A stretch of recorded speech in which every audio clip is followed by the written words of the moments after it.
એમનું bank account unfreeze કરવા માટે એમની પાસેથી નાણાંની માગણી કરવામાં આવે. એટલે એ રજૂઆતના આધારે તપાસ કરતા એમનું જે એકાઉન્ટ ફ્રીઝ થયું છે એની સાથે બીજા 32 એકાઉન્ટ એક જ ગેરકાયદેસર હુકમમાં ફ્રીઝ થયેલા હતા. એટલે પ્રાથમિક દ્રષ્ટિએ જ આ ગુનાહિત કૃત્ય હોવાનું જણાતા તાત્કાલિક બંને એમાં જે સંડોવાયેલા હતા એસઆઈ દીપક જાની અને એસઓજીના પીઆઈ ગોહિલ બંનેને તાત્કાલિક સસ્પેન્ડ કરી દેવામાં આવેલા અને વધુ તપાસની જરૂર જણાતા મારા લીડર પીએસઆઈ શક્તિસિંહ ગોહિલને આની તપાસ સોંપવામાં આવેલી.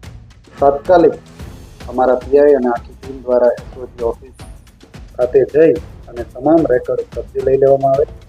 આ રેકોર્ડનો અભ્યાસ કરતા સંપૂર્ણપણે ગેરકાયદેસર રીતે ખોટા દસ્તાવેજો ઊભા કરી અને 335 કરતાં પણ વધારે ખાતાઓ ફ્રીઝ કરી દેવામાં આવેલા. એટલે મોટું ગંભીર પ્રકારનો આ બનાવ જણાતા અને વધુ